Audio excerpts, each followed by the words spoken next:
বাংলাদেশের রাজনীতি পুরো জমে গেছে, একদম জমে মাখন হয়ে গেছে, জমে ক্ষীর হয়ে গেছে। নির্বাচনটা হয়তো বা কোনো কারণে তফসিলটা পিছিয়ে যাবে এবং নির্বাচনটা মার্চ এপ্রিল অথবা মে জুনের দিকে চলে যাবে এবং সেই নির্বাচনে বাংলাদেশ আওয়ামী লীগ অংশ নেবে। এটাই হচ্ছে এবং বাংলাদেশের রাজনীতিতে খেলা শুরু হয়ে গেছে। আন্তর্জাতিক সম্প্রদায়ের খেলা সামনের দিনে আরো বাড়বে। গত 24 ঘন্টার মধ্যে পর্দার আড়ালে অনেক ঘটনা ঘটে গেছে। গত 24 ঘন্টায় আত্মরক্ষার জন্য শুধু ছোটাছুটি করছেন। কেউ রাষ্ট্রপতির কাছে যাই ধর্ণা দিচ্ছেন, রাষ্ট্রপতি মুস্কি হাসি দিচ্ছেন। কেউ সেনাপ্রধানের কাছে যাই ধর্ণা দিচ্ছেন, সেনাপ্রধান মুস্কি হাসি দিচ্ছেন। কেউ রাশিয়ার রাষ্ট্রদূতের কাছে যাই ধর্ণা দিচ্ছেন, মুস্কি হাসি দেওয়া শুরু হয়েছে। তাদের বিরুদ্ধে অ্যাকশন শুরু হয়েছে। শুধু দেশের ভেতরে নয়, আন্তর্জাতিক পরিমণ্ডলেও বিএনপি সফলতার সঙ্গে এই জানাজা অনুষ্ঠানকে কাজে লাগিয়ে বেশ একটা সফল রাজনীতি শেষ করেছে। বিএনপি রাজনৈতিকভাবে জিতেছে, কিন্তু জেতার চেয়েও হেরেছে বেশি। সেনাবাহিনী অভ্যুত্থান ঘটিয়ে যদি ক্ষমতায় আসে বা সেনা coup করে যেভাবে বলেন ক্ষমতায় আসে বা জরুরি অবস্থা জারি হলো যেভাবে ক্ষমতায় আসে, এই সকল দুর্নীতিগ্রস্তদেরকে প্যাকেট করে ফেলতে পারবেন। আর আপনাদের কাছে সকল কিছু ক্লিয়ার হয়ে যাবে 16-17 মাসে কারা কারা দেশকে একেবারে বিক্রি করে দিয়েছে, দেশের টাকা পাচার করেছে, দুর্নীতি চাঁদাবাজি, টাকা লোপাট করেছে। এই কারণে সেনাবাহিনী এখন 2 বছরের জন্য ক্ষমতায় আসা প্রয়োজন। দর্শক, নতুন একটা নিউজ আপনাকে স্বাগতম। প্রিয় দর্শক, একের পর এক ভিডিও বার্তা দিচ্ছেন শরীফ ওসমান বিন হাদির হত্যাকারী বা শুটার ফয়সাল। দর্শক, সেখানে তিনি কিন্তু নিজেকে নির্দোষ বলে দাবি করছেন এবং তিনি দাবি করছেন যে তিনি ভারত বাংলাদেশে নয়, তিনি আছেন দুবাইতে। প্রিয় দর্শক, শুধু এটাই নয়, তিনি কিন্তু শরীফ ওসমান বিন হাদির হত্যার পেছনে জামাতকে ইঙ্গিত করছে। দর্শক, আপনার কাছে কি মনে হয় এই যে ফয়সাল ভিডিও বার্তায় নিজেকে নির্দোষ দাবি করছেন এবং জামাতের দিকে আঙ্গুল ছুড়ে দিচ্ছে? দর্শক, আপনার কাছে কি মনে হচ্ছে?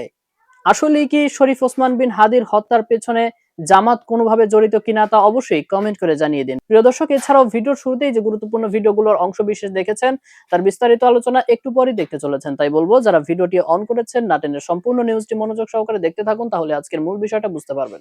তো প্রিয় দর্শক, আর দেরি না করে চলুন দেখে আসবো আজকে সেই কাঙ্ক্ষিত ভিডিওগুলো। তবে তার আগে বলবো, যারা প্রতিনিয়ত আপডেট খবর দেখতে চান তাহলে অবশ্যই আমাদের চ্যানেলটি সাবস্ক্রাইব করে পাশে থাকা বেল আইকনটি ক্লিক করে দিন। আর যারা ইতিমধ্যেই চ্যানেলটি সাবস্ক্রাইব করে রেখেছেন তাদেরকে অসংখ্য ধন্যবাদ। তো চলুন দর্শক, ভিডিওটিতে একটি লাইক দিয়ে আমরা ধারাবাহিকভাবে সবগুলো ভিডিওর আলোচনা দেখে আসি। জামাত বিএনপি উভয়ে বুঝতে পারছে আওয়ামী লীগ ব্যতীত বাংলাদেশে নির্বাচন হলে সেই নির্বাচন গ্রহণযোগ্য হবে না এবং সেই সরকার পূর্ণ মেয়াদে দায়িত্ব পালন করতে পারবে না। এই দুইটা বিষয়ের যে কোনো একটা গেম বাংলাদেশে চলতেছে এবং আমি আপনাদেরকে এটা একদম নিশ্চিত করে বলতে পারি এটাই হচ্ছে। এবং বাংলাদেশের রাজনীতিতে খেলা শুরু হয়ে গেছে। আন্তর্জাতিক সম্প্রদায়ের খেলা সামনের দিনে আরো বাড়বে এবং আপনারা চরম মজা পাবেন। আন্তর্জাতিক সম্প্রদায়ের একটা বিশাল গ্রাউন্ড হয়ে গেছে বাংলাদেশ নিয়ে সবাই খেলবে, তবে সব থেকে বেশি পাওয়ারফুল পেশি নিয়ে খেলবে ভারতবর্ষ। বাংলাদেশের রাজনীতি পুরো জমে গেছে, একদম জমে মাখন হয়ে গেছে, জমে ক্ষীর হয়ে গেছে। অনেকেই বলতে পারেন কিভাবে ভাই বাংলাদেশের রাজনীতিতেও ঠিকঠাক চলতেছে, আওয়ামী লীগ কোণঠাসা হয়ে পড়ে আছে, বিএনপি বীরদর্পে মাঠে এগিয়ে যাচ্ছে, জামাত কোণঠাসা হওয়ার উপক্রম হয়েছে। অনেকে অনেক প্রশ্ন করতে পারেন, তবে আমি যেটা বলতেছি বাংলাদেশের রাজনীতির খেলা পুরোপুরি জমে গেছে। কতগুলা ব্যাখ্যা দিয়ে আপনাদেরকে কতগুলা বিষয় আপনাদের সামনে তুলে ধরি। প্রথম থেকে শুরু করি। বেগম জিয়া যখন হসপিটালে অ্যাডমিট হলেন তার কিছুদিন পূর্বেও তারেক রহমান ফেসবুকে স্ট্যাটাস দিয়ে বললেন তার দেশে ফিরে আসাটা শুধুমাত্র তার সিদ্ধান্তের উপর নির্ভরশীল নয়, এখানে অনেক বিষয় আছে যেগুলো চাইলেও আমি প্রকাশ্যে বলতে পারছি না। বলেছিল কিনা তারেক রহমান স্ট্যাটাসের মধ্য দিয়ে? এরপর হঠাৎ কয়েকদিনের ব্যবধানে কি এমন হয়ে গেল? খালেদা জিয়া অসুস্থ হওয়ার পর তারেক রহমান বাংলাদেশে ফিরে আসলেন। বাংলাদেশে ফিরে আসতে তার যে বাধাগুলো ছিল, তার যে সমস্যাগুলো ছিল, যে সিদ্ধান্তগুলোর কারণে তিনি বাংলাদেশে আসতে সাহস পাচ্ছিলেন না, সেই সিদ্ধান্তগুলো আদতে কি? কারা সেই সিদ্ধান্তগুলো নিল? কারা তারেক রহমানকে বাংলাদেশে প্রবেশ করার জন্য সুযোগ সৃষ্টি করে দিল? কারা তারেক রহমানের দেশে ফেরার নেপথ্যের কারিগর? এই প্রশ্নগুলো কি আপনাদের মনের মধ্যে একবারও জাগে না? যদি না জেগে থাকে তবে জাগান, আর যদি জেগে থাকে তবে আমি বলতেছি আপনারা শুনেন। 5 আগস্টের পর বাংলাদেশে জঙ্গিবাদ, মৌলবাদ, উগ্রবাদ, চরমপন্থার উত্থান ঘটেছে। এই বিষয়গুলোকে পৃথিবীর কোনো দেশ স্বাভাবিক প্রক্রিয়াতে নেয়নি, স্বাভাবিকভাবে নেয়নি। এখানে মার্কিন ডিপ স্টেট একটা চরম ষড়যন্ত্র করেছে, আইএসআই সম্পৃক্ত ছিল, এগুলো তো পুরান কথা। কিন্তু সবার প্রথম একটা বিষয় মাথায় রাখবেন, আপনার প্রতিবেশী যদি আক্রান্ত হয় আপনি কখনোই স্বাভাবিক থাকতে পারবেন না। ঠিক তেমনি ভাবে বাংলাদেশ যদি অস্থিতিশীল হয়, বাংলাদেশে যদি জঙ্গিবাদের উত্থান ঘটে, বাংলাদেশে যদি পরপর জঙ্গি হামলা শুরু হয়ে যায়, সেক্ষেত্রে ভারত কোনোভাবেই স্বাভাবিক থাকতে পারবে না। বিশেষ করে তাদের আঞ্চলিক স্থিতিশীলতা বিঘ্নিত হবে। এই মুহূর্তে বাংলাদেশে যা চলতেছে, বাংলাদেশের সামগ্রিক যা প্রেক্ষাপট, তাতে করে বাংলাদেশে আগামী দিনে জঙ্গি হামলা হবে। ভারত এটাকে কোনোভাবেই ভালোভাবে নেয়নি। যেহেতু বাংলাদেশে আওয়ামী লীগকে ব্যান করে রাখা হয়েছে, সেহেতু ভারতের একটা অপশন প্রয়োজন ছিল, সেই অপশনটা হয়ে গেছে বিএনপি। একথা শোনার পর আওয়ামী লীগের নেতাকর্মীরা আমার উপর মন খারাপ করতে পারেন। দেখেন, রাজনীতি এমন একটা বিষয়, এখানে খেলার পর খেলা থাকে, একাধিক লেয়ার থাকে। প্রথমত যে লেয়ারটা, তারেক রহমান বাংলাদেশে এসেছেন, ভারতবর্ষের সম্পূর্ণ সহযোগিতা না হলেও এখানে একটা বিশাল গ্রিন সিগন্যাল ছিল। কারণ তারেক রহমান প্রতিবেশী রাষ্ট্র ভারতকে উলফা যে সন্ত্রাসী সংগঠন 7 সিস্টার্স মণিপুরের, তাদের সাথে যোগ সাজসে 10 ট্রাক অস্ত্র ঢুকিয়েছিল 7 সিস্টার্স আলাদা করার জন্য বাবর এবং তারেক রহমান। এটা কি ভারতবর্ষ ভুলে গেছে? ভুলে যায়নি ভারতবর্ষ। তারপরেও কেন তারেক রহমানকে বাংলাদেশে আসার সুযোগ সৃষ্টি করে দিল? কারণ একটাই, বাংলাদেশে জামাত ইসলাম ক্ষমতায় আসলে এখানে মৌলবাদের একটা বিশাল উত্থান ঘটবে। এই রিস্ক ভারত কখনো নেবে না, নিতে চায়নি। সে কারণেই ভারত বাংলাদেশে তারেক রহমানকে আসার একটা সুযোগ সৃষ্টি করে দিয়েছে। আন্তর্জাতিক কূটনৈতিক লবিগুলা ঠিকঠাক করে দিয়েছে তারেক যাতে করে বাংলাদেশে আসতে পারে। তারেক বাংলাদেশে আসার পর একাধিক জায়গায় বক্তব্য দিয়েছে, কোনো বক্তব্যে ভারত বিরোধিতার সুর, ভারতীয় আধিপত্যবাদের বিরুদ্ধে কোনো বক্তব্য কিংবা বাংলাদেশ আওয়ামী লীগ বিরোধী কোনো বক্তব্য দিয়েছেন? দেননি। শুধুমাত্র কূটনৈতিক ভাষার মধ্যে পড়ে এমন কিছু কথা বলেছেন যেগুলা রাজনীতি টিকিয়ে রাখতে গেলে অবশ্যই করতে হয়। বিশেষ করে বিএনপির সমমনা যে রাজনৈতিক দলগুলো আছে তাদের সাথে সম্পর্ক ঠিক রাখা, তাদের মনোবাসনা পূরণ করার ক্ষেত্রেও এই বিষয়গুলা অনেক বেশি কার্যকরী। কূটনৈতিক ভাষায় প্রত্যেকটা রাষ্ট্রের সমালোচনা করা, রাজনৈতিক দলের সমালোচনা করা। তারেক রহমান লন্ডনে বসে যেভাবে আওয়ামী লীগ এবং শেখ হাসিনার সমালোচনা করেছেন 5 আগস্ট পরবর্তী সময় থেকে, বাংলাদেশে ফিরে আসার পরে ধরনের সমালোচনা তিনি কিন্তু করেন নাই। তার মানে বাংলাদেশে তারেকের ফিরে আসাটা পুরোপুরি নিয়ন্ত্রণ না করলেও এখানে ভারতের একটা ব্যাপক প্রভাব ছিল, ভারতের একটা ব্যাপক ভূমিকা ছিল। ভারতের গ্রিন সিগন্যাল ছাড়া তারেক রহমান বাংলাদেশে আসতে পারে নাই। তাহলে ভারত কি তারেক রহমানকে গ্রিন সিগন্যাল দিয়ে বাংলাদেশে এনেছে জামায়াতকে প্রতিষ্ঠিত করার জন্য? ভুলেও না। বাংলাদেশের রাজনীতিতে জামাত কখনো ক্ষমতায় আসতে পারবে না, এটা আপনিও জানেন, আমিও জানি, আমরা সবাই জানি। যেহেতু এই মুহূর্তে বাংলাদেশ আওয়ামী লীগ নাই, জামাত এবং বিএনপি দুজনের প্রতিপক্ষ, দুইটা বৃহৎ গণতান্ত্রিক রাজনৈতিক শক্তি, তারা বলে থাকে আওয়ামী লীগের উপস্থিতিতে জামাত এবং বিএনপির মধ্যে যদি ইলেকশন হয় বা অন্যান্য রাজনৈতিক দলগুলো যদি থাকে, সেই নির্বাচন পৃথিবীর কোথাও গ্রহণযোগ্য হবে না, এটাও সবাই জানে। তাহলে হঠাৎ করে গতকাল কেন জামাতের সাথে তারেক রহমান বৈঠক করলেন? জামাতের একটা প্রতিনিধি দল, বিএনপির একটা প্রতিনিধি দল, তারা বৈঠক করেছেন। বৈঠকের পর আবার জামাতের আমির বলেছেন, অতীতেও আমরা একসাথে ছিলাম রাজপথে, ভবিষ্যতেও থাকবো, আগামী 5 বছর বাংলাদেশের মানুষের জন্য কাজ করবো। অর্থাৎ আগামী 5 বছর তারা ঐক্যবদ্ধ অবস্থায় থাকতে চায়। কিন্তু আমার প্রশ্ন হলো, জামাতের প্রতিপক্ষ বিএনপি, 5 আগস্ট পর থেকে আমরা দেখতেছি বিএনপির প্রতিপক্ষ জামাত, বৃহৎ প্রতিপক্ষ। তাহলে জামাত এবং বিএনপির জোট হলে তাদের জোটের প্রতিপক্ষ কারা? জাতীয় পার্টি। জাতীয় পার্টির কি সেই এবিলিটি আছে? অন্যান্য রাজনৈতিক দলের সেই এবিলিটি আছে? এনসিপির সেই এবিলিটি আছে?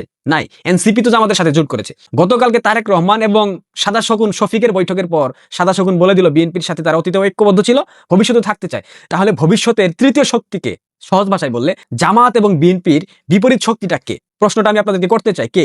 এটার একমাত্র সহজ উত্তর বাংলাদেশ আওয়ামী লীগ। জামাত এবং বিএনপি যদি ঐক্য করতে চায়, সেক্ষেত্রে সংসদে বিরোধী দল কে হবে? তারা যদি ঐক্যের মধ্যে থাকে, জোটের মধ্যে না থাকুক, ঐক্যের মধ্যে থাকলে তো একজন আরেকজনের বিরোধী দল হতে পারে না। এটা তো রাজনৈতিক ভাষার মধ্যে পড়ে না। তার মানে তাদের বিরোধী দল এনসিপি? কখনোই না। এনসিপি জামাতের সাথে জোটবদ্ধ।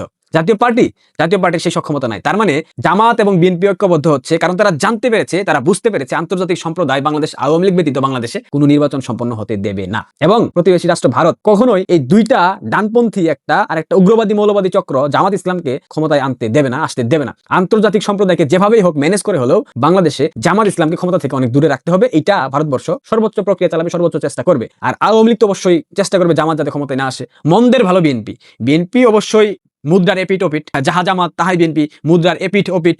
সেক্ষেত্রে তারপরেও বিএনপির একটা দায়বদ্ধতা বাংলাদেশের মানুষের প্রতি আছে, যেটা জামাতের মধ্যে নাই। কারণ জামাত বাংলাদেশ রাষ্ট্রই বিশ্বাস করে না, স্বাধীনতা সার্বভৌমত্ব বিশ্বাস করে না, বাংলাদেশের জাতীয় পতাকা, মানচিত্র কোনো কিছুকে বিশ্বাস করে না। সো জামাতের দায়বদ্ধতার জায়গা নাই, যেটা বিএনপির মধ্যে আছে। এখন তৃতীয় শক্তি যদি বাংলাদেশ আওয়ামী লীগ হয় বা হতে চায়, বা বিরোধী দল আওয়ামী লীগ হয়, সেক্ষেত্রে আওয়ামী লীগ তো নির্বাচন অংশ নিতে পারবে না। ফেব্রুয়ারিতে নির্বাচন, অলরেডি জানুয়ারি মাস পড়ে গেছে, ফেব্রুয়ারি 12 তারিখে নির্বাচন। আওয়ামী লীগ কখন তাদের ব্যান উঠানো হবে? আওয়ামী লীগ এই স্বল্প সময়ের মধ্যে কি তাদের নির্বাচনী প্রক্রিয়া সম্পন্ন করতে পারবে? তাদের প্রার্থী মনোনয়ন দিতে পারবে? দেশে ফিরতে পারবে না তারা? তার মানে ফেব্রুয়ারির 12 তারিখে আমার যেটা মনে হচ্ছে, আমার ব্যক্তিগত অভিমত, আমি নিশ্চিতভাবে বলতে পারি না, নির্বাচনটা হয়তো বা কোনো কারণে তফসিলটা পিছিয়ে যাবে এবং নির্বাচনটা মার্চ, এপ্রিল অথবা মে, জুনের দিকে চলে যাবে এবং সেই নির্বাচনে বাংলাদেশ আওয়ামী লীগ অংশ নেবে। কোথায় কোথায় ভারত বিরোধিতা, দিল্লি না ঢাকা, দিল্লি না ঢাকা। জামাতের আমির কিন্তু কোনো একটা কূটনৈতিক মহলের সাথে বৈঠক করেছে এবং গত পরশু যখন তারেক রহমান ডক্টর এস জয়শঙ্করের সাথে দেখা করলেন, ডক্টর এস জয়শঙ্কর ভারতের পররাষ্ট্রমন্ত্রী বাংলাদেশে আসলেন, নরেন্দ্র মোদীর পক্ষ থেকে একটা শোক বার্তা নিয়ে এসেছিলেন। সেখানে ডক্টর এস জয়শঙ্করের সাথে তারেক রহমানের বৈঠকের পর জামাতের সাদা শকুন শফিকও কিন্তু বলে দিয়েছে ভারতের সাথে তারাও সম্পর্ক ঠিক রাখছে। এখন এখানে দুটো বিষয় হতে পারে। এক, ভারতের সাথে বিএনপির সখ্যতা, ভারত বিএনপিকে বিশ্বাস করতে চাচ্ছে বা করা উচিত, এটা কি জামাত বুঝতে পেরে তারা একটা ডাবল গেম খেলার জন্য বিএনপির সাথে ঐক্যের একটা নাটক করতেছে? বিএনপিকে আবার ঘোল খাওয়াচ্ছে? নাকি জামাতও চাচ্ছে ভারতের সাথে সম্পর্ক ঠিক করতে?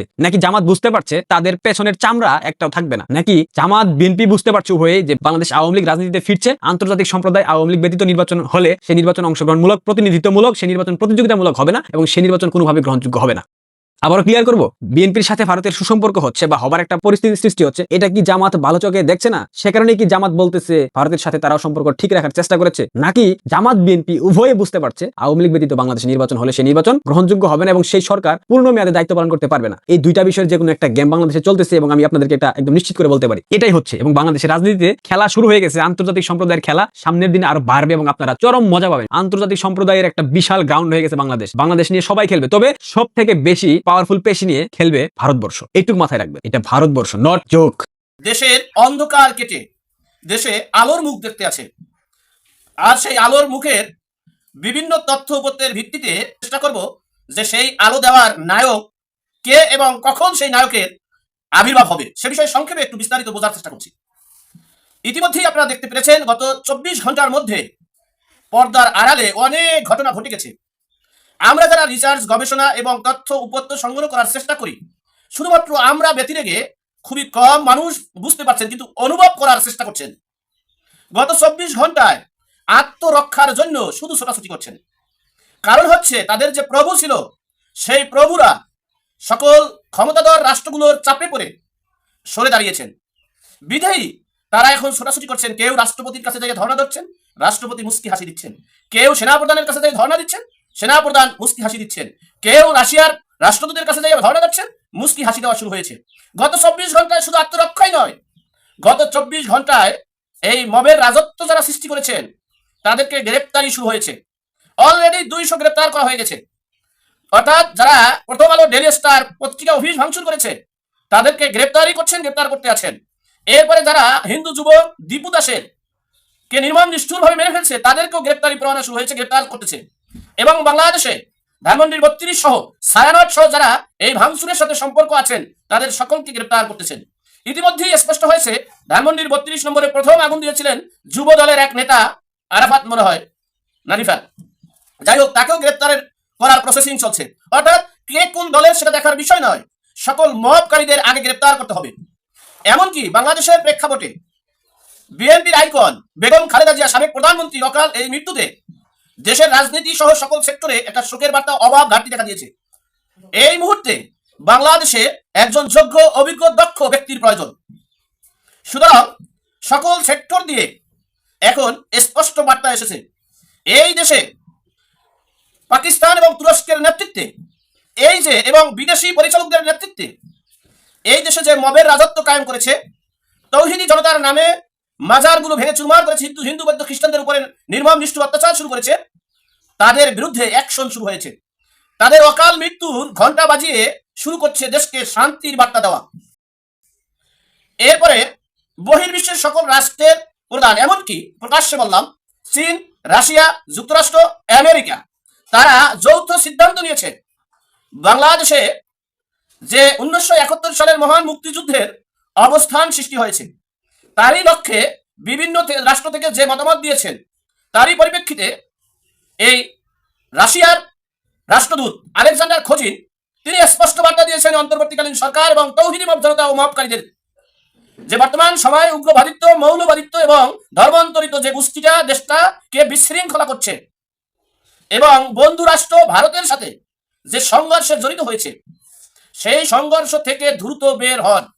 মনে রাখতে হবে 1971 সালের মহান মুক্তিযুদ্ধে এই উগ্রবাদিত্ব, মৌলবাদিত্ব, ধর্মান্তরিত এই যে মদতকারী, যে মব সৃষ্টিকারী তৌহিদি জনতার নামে যে উত্তেজনা, যে সংগঠন তৈরি হয়েছে, সেই সংগঠনকে বার্তা দিয়েছেন 1971 সালের মহান মুক্তিযুদ্ধের সময় ভারত এবং রাশিয়া বাঙালিদের কাঁধে কাঁধ মিলে এই উগ্রবাদিত্ব, মৌলবাদিত্ব, মবকারী এবং তৌহিদি জনতাকে বিতাড়িত করেছেন, করে এই দেশ স্বাধীন করেছেন। স্পষ্ট বার্তা দেওয়ার পরে এই 24 থেকে 48 ঘন্টায় বাংলাদেশের সকল রাজনীতির প্রেক্ষাপটে সকল সেক্টরে পরিবর্তন চলে আসছে। আপনাদের স্মরণ করিয়ে দেই, ইতিহাস বড় নির্মম নিষ্ঠুর, ইতিহাস কাউকে ছাড় দেয় না। যারা যেই রাষ্ট্রে যেই উগ্রবাদিত্যরা অপকর্ম দিয়ে তাদের উত্থান হয়, সেই অপকর্মের পতন হইলে আর সেটা আর ফিরে আসে না, আর কখনো সেটা ফিরে আসবেও না। হ্যাঁ, ওই রাষ্ট্রে অন্যভাবে, এর চেয়ে ভয়ানক ভাবে বা এর চেয়ে কম ভাবে ফিরে আসতে পারে, কিন্তু ওই বিষয়টা যেটা হারিয়ে যায় সেটা আর ফিরে আসে না। তাহলে আসতো ফেরাউনের যুগ, দ্বিতীয় ফেরাউন তৈরি হয়নি।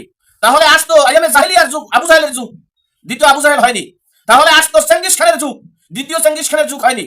তাহলে আসতো এই হিটলারের যুগ, এইভাবে বললে অনেকগুলো বলা যাবে, সেটা আর ফিরে আসেনি। ঠিক তেমনি বাংলাদেশে এই 54 বছর 53 বছর পরে যে এই অন্ধকারাচ্ছন্ন উগ্রবাদিত্যের, মৌলবাদিত্যের এবং তৌহিদি জনতার এবং মব সৃষ্টিকারী মবের রাজত্ব যে তৈরি হয়েছে, সেটার যে অবসান ঘটা শুরু হয়েছে, এই অবসান আর বাংলার জমিনে এই সংগঠনের আর উত্থান হবে না।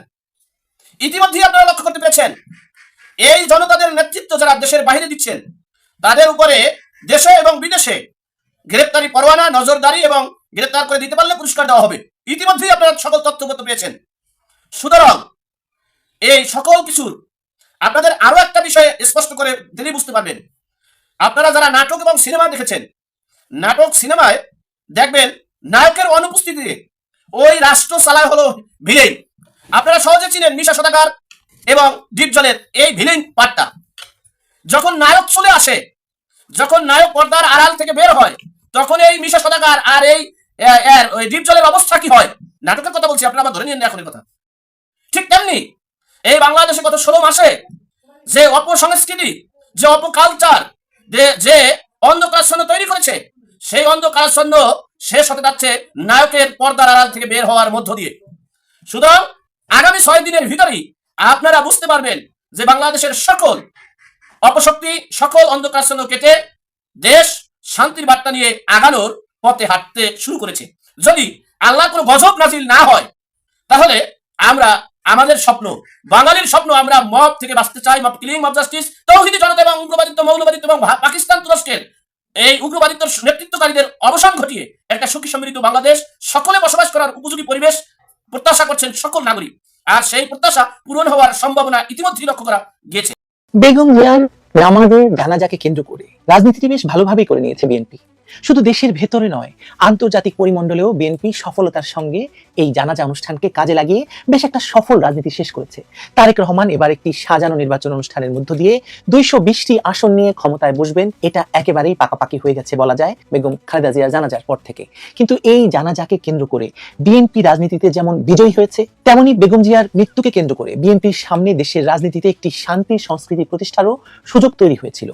21শে আগস্টের গ্রেনেড হামলাকে কেন্দ্র করে যে বিভাজনের রাজনীতি বিএনপি শুরু করেছিল, তার নগ্ন ফলাফল আমরা বিগত 17 বছর যাবৎ দেখছিলাম। বেগম জিয়ার মৃত্যুর পর আওয়ামী লীগ প্রধান শেখ হাসিনা এবং তার পুত্র সজীব ওয়াজেদ জয় যে রাজনৈতিক শিষ্টাচার আর সৌহার্দ্যের পথটি উন্মোচন করেছিলেন শোকবার্তা আর বেগম জিয়াকে সম্মান দেখিয়ে, তা বিএনপি এই জানাজা অনুষ্ঠানে ন্যাক্কারজনকভাবে অস্বীকারই শুধু করেনি, বরং আওয়ামী লীগের এই সৌজন্যতার জবাবে তাদের দিকে ছুড়ে দিয়েছে হিংসা, বিদ্বেষ আর ভয়ঙ্কর আক্রমণাত্মক চেহারাটাই বিএনপি জাতিকে দেখিয়েছে। বিএনপি রাজনৈতিকভাবে জিতেছে, কিন্তু জেতার চেয়েও হেরেছে বেশি।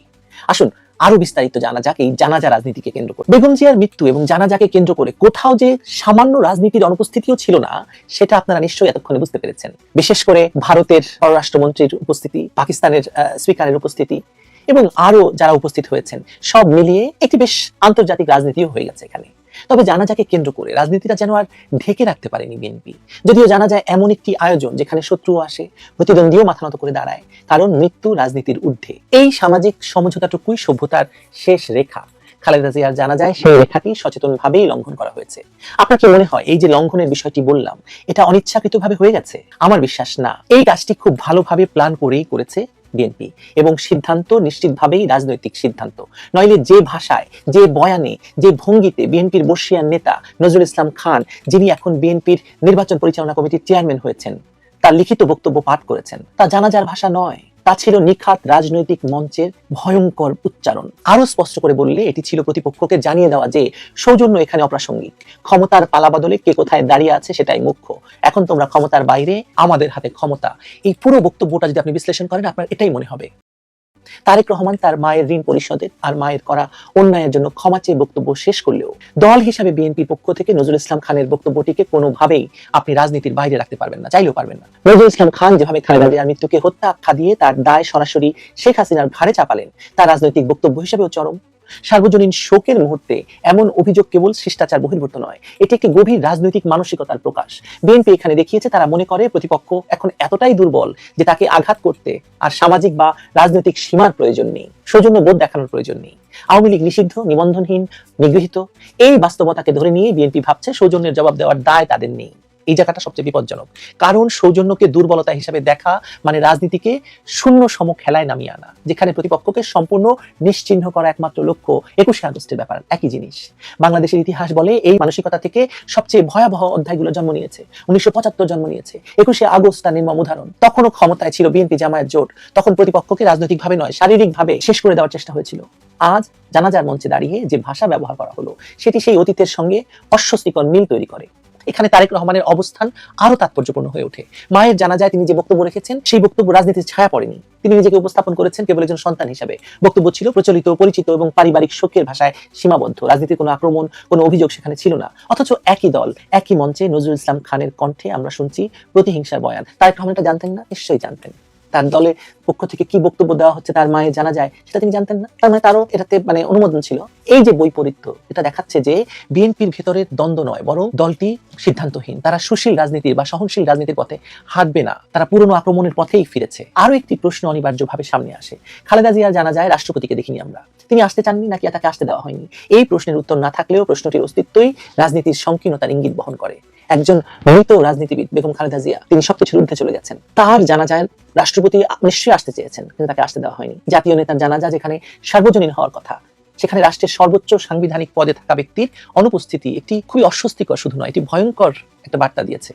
এটি বলে দিচ্ছে যে শোকের মুহূর্ত এমন নিয়ন্ত্রিত হিসেবে পক্ষ বিপক্ষের ছকে বাঁধা ভয়ঙ্কর রাজনীতি। আবার মঞ্চের দৃশ্যপট দেখুন, তারেক রহমানের পাশে দলের মহাসচিব মির্জা ফখরুল ইসলাম আলমগীরের অবস্থান একটু অস্পষ্ট মনে হয়েছে, অথচ জঙ্গি নেতা নাহিদের জন্য দৃশ্যমান জায়গা নিশ্চিত করা হয়েছে। এটি কাকতালীয় বললে রাজনৈতিক বাস্তবতাকে আপনি অবজ্ঞা করবেন, বরং এটি বোঝাচ্ছে যে অন্তর্বর্তী সরকারের সঙ্গে বিএনপির সম্পর্ক কতটা জটিল এবং সেই জটিলতার মাসুল কাকে গুনতে হচ্ছে। এ মাসেই আমরা সংসদ ভবন প্রাঙ্গণে দুজন রাজনৈতিক ব্যক্তির শেষ বিদায় দেখলাম। তুলনা না করেও বলা যায়, খালেদা জিয়ার জানা যায় মানুষের উপস্থিতি ছিল অভূতপূর্ব। দলীয় সমর্থক ছাড়িয়ে সাধারণ মানুষের যে ঢল নেমেছিল তা বাংলাদেশের সাম্প্রতিক ইতিহাসে বিরল। কিন্তু এই জনসমাগমকে যদি বিএনপি তাদের রাজনীতির নিঃশর্ত অনুমোদন ভেবে নেয়, তবে সেটি বড় ভুল হবে। এই উপস্থিতির বড় অংশ ছিল মানবিক, আবেগী এবং অন্তর্বর্তী সরকারের অপশাসনের বিরুদ্ধে জমে থাকা ক্ষোভের বহিঃপ্রকাশ।